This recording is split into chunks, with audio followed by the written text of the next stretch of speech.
Hello everyone, welcome back to Game 3 of the MSL Round of 8. Another game here between Leta and Luxery. They are currently tied 1-on-1. We had two exciting games, including some excellent 4-pool cheese by Luxery in the last game.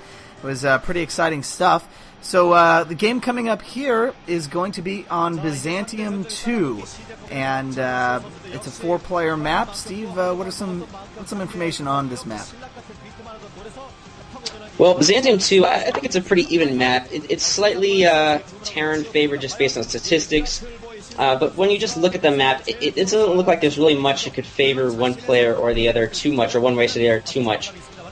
You do have the most important thing on this map probably is that your original base, your natural, starts in the low ground, and then your ramp goes up to your natural expansion. So that's a little different. I think what we're going to see, probably at least from the Terran side, is trying to get a quick maybe bunker or defense up on that secondary for that original expansion there, just so that he can protect himself and not get stuck in a position where he's got lings or something like that coming down his ramp and he's stuck inside of his base.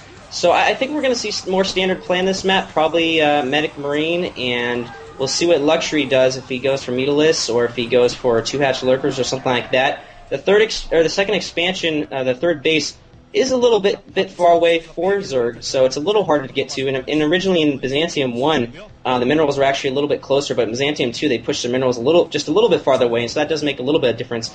We do have cross positions here. We have Luxery spawning in the bottom left, and we have Leta up in the top right. Gotta say that psychologically we've had a lot going on. The first game, Leta was probably pretty pumped just of how he beat Luxery just overall, and picked a really good build and did well, but then Luxery, obviously having that 4-pool build planned, just taking the psychological edge back in his favor now, showing that he's not going to go out without a fight, and Leta's going to have to work for this victory against Luxery for sure.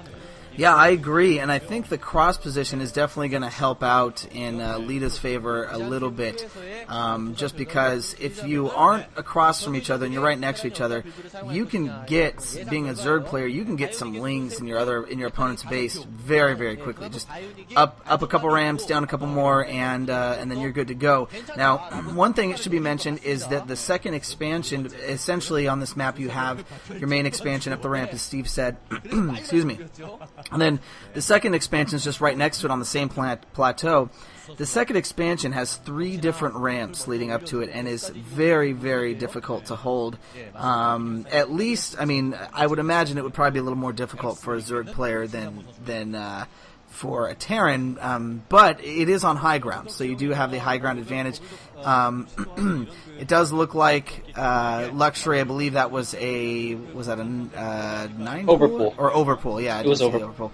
All right, cool. So going for the overpool, going for the gas. We've actually seen a lot of builds nowadays where the Zerg will go for the gas first, but that is only if they think the Terran opponent is going to be going for a mech build. And as Steve mentioned, I honestly don't think we're going to see a mech build on this map. It's kind of harder to move guys around, move your units around on a map like this.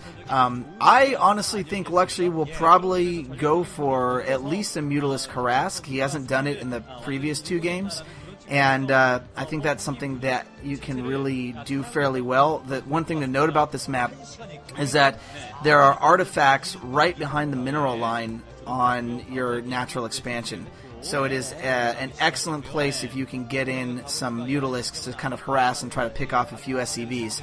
So I would assume that's what we're going.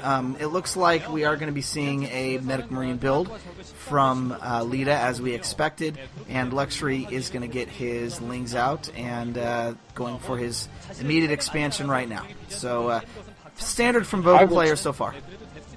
Just to mention, he's not going Mutalist. He's taking his drones off of gas, and he just put those drones on the gas to get that quick 100 minerals so he could get that Zergling speed. So it'll be interesting to see if Luxery gets aggressive here. I do agree with your analysis of the map that you do have that artifact there in the natural expansion, so it's good for Mutalist Harass, definitely. So I agree with that, but it doesn't look like Luxery's going to do that, at least not now, unless he goes for some kind of 2-hatch Lurker or 2-hatch Mutas, but he's not going to, I don't think, because he hasn't been mining gas for a while now. And Leta has spotted that, so we'll see how he reacts. Leta did smartly do the kind of smart standard Terran thing to put the barracks and supply depot kind of blocking that ramp in his base, but still he doesn't want to be there in that position too long because he doesn't want to get trapped in his base. We'll see if he gets some quick tanks in a little bit. Well, I guess you probably want to get tanks for a little while, but just a quick medic marine force so he can at least get out into his natural expansion and be able to hold that high ground because he doesn't want to give that up too early. But just playing it smart by blocking off that ramp into his base, and we'll see what Luxury does with that quick zergling speed. Yeah, good point in seeing that there. I didn't catch them taking off gas. He is back mining gas. My guess is he just pulled off gas to get the quick third hatchery, which is pretty smart, and he is going to start mining at his second expansion now at this point. Not going to be able to do much with the Lings right now other than stopping Leta from a fast expand, which he is getting the command center right there. So Leta had planned to try to take his expansion, and but he does come out. He already has the medic. He already has the fire bats. And this is actually a pretty strong little force here. And, we're going to see a run-by by... No run-by by Luxury. That actually could have been huge if he caught Leta with his pants down and his barracks in the air. But not much there. Sorry, I'm not trying to cut you off. I was going to say this does seem like it's the really standard build of what I really expected on this map, that Leta was going to just kind of wall himself off or get a little protection, a little medic marine force, then get that expansion, and just like he's doing now, put up a couple more barracks and go for American Marines. Now, the one risk that Leta's taken is he's pushing out really early here with this small firebat marine force, which is going to force Luxury to put down Sunkens and waste money on Sunkens, which is probably what he's doing. But if he actually commits to this, it could be bad. He could lose more than he wants to. We'll see if he actually commits, or if it looks like he is posturing to go in there. We'll see if he backs off. No, he might just be backing off. The risk of this for Leta is if Luxury decides to just bypass that Marine group altogether, he can use his Zergling speed and just run right by and get into the original base of Leta. Now, Leta does still have it walled off, but I would think that eventually he's going to pick up that barracks and wall off his natural expansion. So he is going to be exposed if he doesn't move his Mag Marines back, but it looks like he is doing that now. And Leta, there's the